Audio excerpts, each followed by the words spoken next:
किसान भाइयों नमस्कार। आप देख रहे हैं किसान सेवा चैनल।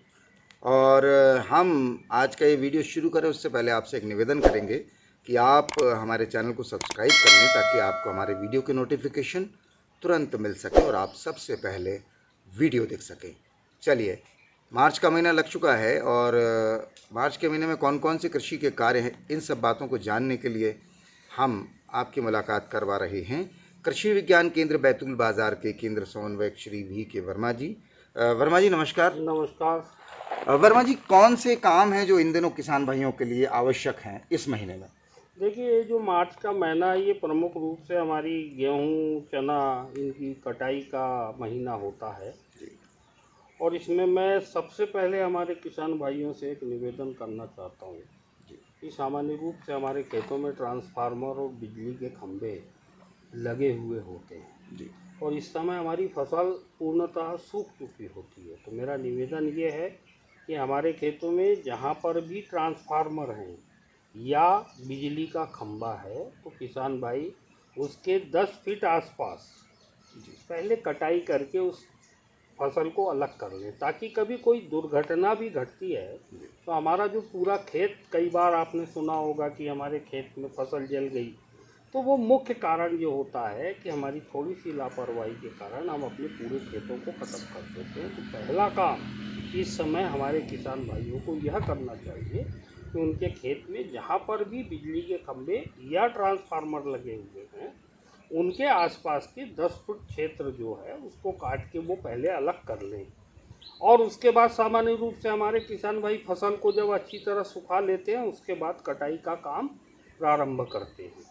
तो ये एक सावधानी हम लोग विशेष रूप से रखें। उसके बाद जब पर्याप्त नमी की अवस्था में, क्योंकि खेत को पहले हम फसल को सुखाते हैं उसके बाद काटते हैं, उसकी कटाई करें और कटाई करने के बाद सुरक्षित तरीके से खलिहान में एकत्रित करें। जी अब यहाँ प्रमुख भूमिका यंत्रों के उपयोग की है। जी जी खास तौर से आपने देखा होगा कि हमारे किसान भाई कटाई में रीपर का उपयोग करते हैं। तो रीपर का जो उपयोग होता है उसके बाद उसकी कटाई, जो ठेमे हम उठा के और फिर थ्रेसर का उपयोग करते हैं।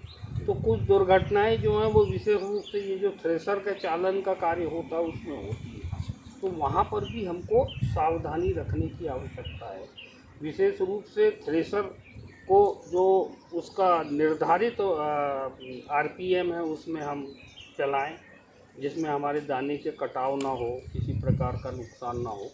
और दूसरा, जो चलाने वाले हमारे श्रमिक होते हैं वो भी सावधानी रखें जिससे किसी प्रकार की दुर्घटना हो। खास तौर से जो भी वहाँ पर थ्रेसर के ठेमा लगाने का काम करता है, जो भी श्रमिक है वो गले में गमछा या इस प्रकार के ढीले ढाले कपड़े ना पहने ताकि वो किसी दुर्घटना का शिकार हो।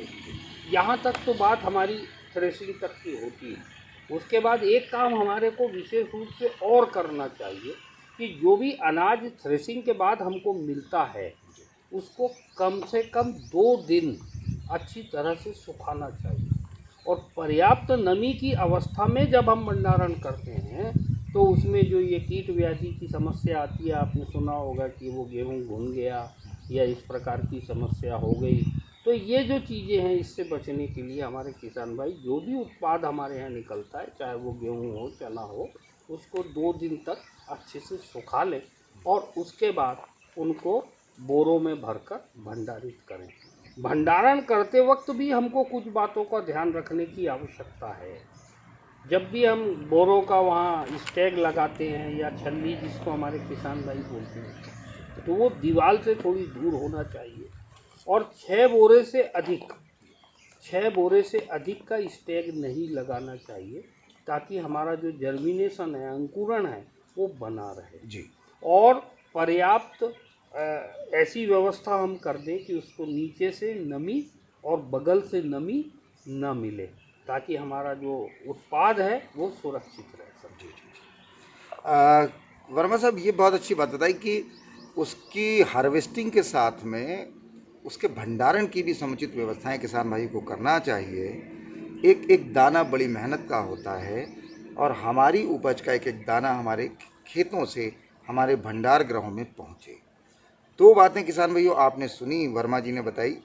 और अब वर्मा जी एक और जो चीज़ आती है, ख़ासकर जो फसल कटाई है, इसमें कौन कौन सी समस्याएं, छोटी छोटी समस्याएं कौन कौन सी आती है और उनसे कैसे निपटना चाहिए? नहीं, अब फसल कटाई में अभी अगर हम कहेंगे कि अब श्रमिकों की समस्या है, हमारी फसल पककर तैयार हो गई है, तो उसके अपने को उससे निजात पाने के लिए हाँ आजकल बहुत सारे यंत्र हमारे जी उपलब्ध हैं, जैसे रीपर्स हैं, बहुत अच्छा काम करते हैं कटाई का, और उससे हमको भूसा भी मिल जाता है। जी तो जिन किसानों को भूसे की आवश्यकता है वो रीपर का उपयोग करें। और जहाँ पर हमारे बड़े बड़े क्षेत्र हैं, हम रीपर से कटाई करके और वो कार्य नहीं कर पाते हैं, तो हमारे पास हार्वेस्टर्स हैं। जिन किसानों को भूसे की आवश्यकता नहीं है नहीं तो वो होती। हार्वेस्टर का उपयोग जी करें। जी जी सामान्य रूप से कटाई की जो व्यवस्था है, और जिस प्रकार से अब यंत्रीकरण का युग है, यंत्र हमारे पास उपलब्ध हैं, तो हमारे किसान भाइयों को यंत्रों का उपयोग करना चाहिए, ताकि वो सुरक्षित तरीके से अपनी फसलों की कटाई कर लें और सुरक्षित तरीके से उसकी गाही का कार्य हो सके। तो ये इन बातों का, और जैसा मैंने आपको पहले बताया है कि कुछ सावधानी रखना, और एक विशेष, ये बिजली के कारण बहुत सारी फसलें हमारी नष्ट हो जाती हैं, तो ये एक सावधानी किसान भाई ज़रूर रखें कि जहाँ भी ट्रांसफार्मर या बिजली का खंभा है, क्योंकि ज़रा सा भी अगर कोई फॉल्ट होता है जी तो उसके कारण पूरा नुकसान हमको उठाना पड़ता है। जी तो जी इन बातों का अगर ध्यान रखेंगे तो हमने जो मेहनत की है 4 महीने, उसका अच्छा फल हमें प्राप्त होगा। जी। चने के लिए कुछ एडवाइस है, चने की फसल के लिए इन दिनों में? नहीं, चने की फसल का भी अब कटाई का समय है, जी और पूरी तरह कटाई का ही अब काम बाकी बचा है चने की जी फसल में। तो उसमें भी जो है कि पर्याप्त नमी की अवस्था में हम फसल को कटाई करें। और चने में कई बार समस्या ये आती है कि कुछ घेंटी हरी भी रह जाती हैं, और अधिकतर घेंटियाँ सूख जाती हैं, तो हमारे घाई के उपरांत हमारे जो उत्पाद रहता है उसमें हरे दाने की संख्या आ जाती है। इसीलिए मैंने जैसा कहा था कि 2 दिन आप उसको ज़रूर सुखाएं, ताकि अगर कोई हरा दाना भी आपकी फसल में है तो वो भी सूख जाए और हमारे जो बचे हुए उत्पाद को वो नष्ट ना कर सके। तो एक विशेष बस इतनी ही बात अभी कटाई के लिए हम लोगों को ध्यान रखने की आवश्यकता है। तो वर्मा जी बहुत बहुत धन्यवाद, आज आपने किसान सेवा के दर्शकों के लिए इतनी अच्छी एडवाइस दी है, सलाह दी है। और किसान भी, हम भी उम्मीद करते हैं कि आप उन बातों का ध्यान रखेंगे जो वर्मा जी ने आज हमें बताई हैं। और चलिए अब आपसे विदा लेते हैं, लेकिन विदा लेने के पहले किसान भाइयों निवेदन वही है कि आप हमारे चैनल को सब्सक्राइब यदि अभी तक नहीं किया है तो आप हमारे चैनल को सब्सक्राइब कर लें, वीडियो को और भी किसान भाइयों तक आप शेयर करें, ताकि ये जो काम की बातें हैं उन तक पहुंच पाएँ। वर्मा जी आपका बहुत बहुत धन्यवाद। नमस्कार। नमस्कार।